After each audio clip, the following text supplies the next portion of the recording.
কোনো রকম তন্দুর ছাড়াই খুব সহজে গ্যাস ওভেনেই বানিয়ে ফেলতে পারো এই তন্দুরি চিকেন। এটা একদম রেস্টুরেন্ট স্টাইল হয়েছিল। এই তন্দুরি চিকেন বানানো যেরকম সহজ, খেতেও দারুণ হয়েছিল। বাচ্চা থেকে বড় সবারই খুব পছন্দের। তো চলো শুরু করা যাক রেসিপিটা।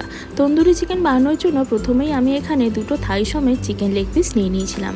দুটো চিকেন লেগ পিস মোটামুটি 500 গ্রাম ওয়েট ছিল। চিকেনটা ধুয়ে ভালো মতো জল ঝরিয়ে নিতে হবে, যাতে চিকেনের গায়ে কোনো রকমের জল না থাকে। এরপর এর গায়ে একটুখানি কাট লাগিয়ে নিয়েছিলাম, যাতে মশলাগুলো ভালো মতো চিকেনে অ্যাবজর্ব হয়। তন্দুরি চিকেন বানানোর জন্য চিকেনটায় দুটো ম্যারিনেশন হবে। ফার্স্ট ম্যারিনেশনের জন্য দিয়ে দিয়েছিলাম নুন, 1 টেবিল স্পুন ভিনিগার আর 1 টেবিল স্পুন আদা রসুন কাঁচা লঙ্কা বাটা। তোমরা চাইলে এখানে লেবুও ইউজ করতে পারো ভিনিগারের জায়গায়। সব কিছু ভালো মতো চিকেনের গায়ে মাখিয়ে নিয়ে ফ্রিজে 20 থেকে 30 মিনিটের জন্য রেখে দিয়েছিলাম। এরপর সেকেন্ড ম্যারিনেশনের জন্য 4 টেবিল স্পুন সর্ষের তেল আর 2 টেবিল স্পুন কাশ্মীরি লঙ্কা গুঁড়ো ভালো মতো মিশিয়ে নিয়েছিলাম। এতে তন্দুরি চিকেনের কালারটা খুব ভালো আসবে। তোমরা চাইলে একটু রেড ফুড কালারও ইউজ করতে পারো। আমি এখানে 4 টেবিল স্পুন টক দই আগে থেকে একটা ছাঁকনিতে রেখে দিয়েছিলাম, যাতে দই থেকে জলটা ঝরে যায়। এটা এখানে জল ঝরানো টক দইটা অ্যাড করে দেবো। এর সাথে দেবো 1 টেবিল স্পুন ধনে গুঁড়ো, 1 টিস্পুন শাহি গরম মশলা, বেশ কিছুটা ড্রাই রোস্ট করে ক্রাশ করা কাসুরি মেথি, নুন আর 1 টিস্পুন চাট মশলা। এগুলো ভালো মতো মিশিয়ে একটা মিক্সচার বানিয়ে নিয়েছিলাম।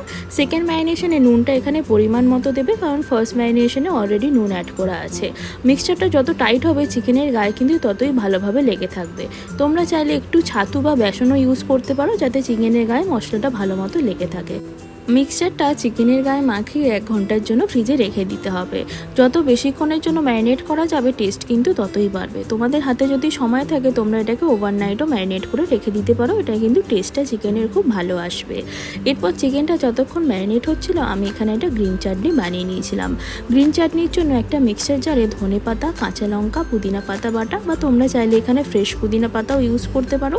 আমার কাছে এখানে পুদিনা পাতা আগে থেকে বাটা ছিল, তাই আমি এখানে এটা ইউজ করেছি। এর সাথে হাফ লেবুর রস, স্বাদ মতো চিনি, বিট নুন, সাদা নুন, চাট মশলা আর টক দই দিয়ে ব্লেন্ড করে নিলে গ্রিন চাটনি একদম রেডি। এটা যে কোনো রকমের কাবাব বা তন্দুরির সাথে খেতে খুব ভালো লাগবে। এরপর একটা ননস্টিক প্যানে অল্প বাটার অ্যাড করে দিয়েছিলাম। তোমরা চাইলে এখানে ঘি বা সাদা তেলও ইউজ করতে পারো। এখানে ননস্টিক প্যানে ইউজ করো তোমরা। এতে কম তেল ইউজ করলেও চিকেনের মশলাটা প্যানের গায়ে লেগে যাবে না। চিকেনটা অ্যাড করে দিয়ে একটা সাইড 5 থেকে 6 মিনিটের জন্য মিডিয়াম ফ্লেমে কুক করে নিতে হবে। আবার উল্টে দিয়ে অপর সাইডটাও একইভাবে কুক করে নিতে হবে। চিকেনটা একটুখানি সেদ্ধ হয়ে গেলে এক্সট্রা ম্যারিনেশনটা চামচ দিয়ে চিকেনের গায়ে মাখিয়ে দিতে হবে। চিকেন থেকে যে তেলটা বেরোবে সেটাই একটা ব্রাশের সাহায্যে চিকেনের ওপর সাইডটায় মাখিয়ে দিচ্ছিলাম, যাতে চিকেনটা ওপর থেকে ময়েস্ট থাকে। এরপর এরকমভাবেই 15 থেকে 20 মিনিটের জন্য কুক করে নিতে হবে, যতক্ষণ না চিকেনটা ভেতর থেকে সেদ্ধ হয়। তোমরা এই তন্দুরি চিকেনটা মিডিয়াম ফ্লেমে কুক করো। এতে বাইরে থেকে তোমাদের চিকেনটা যেরকম একটা পোড়া পোড়া ভাব আসবে, ভেতর থেকেও কিন্তু চিকেনটা সেদ্ধ হয়ে যাবে।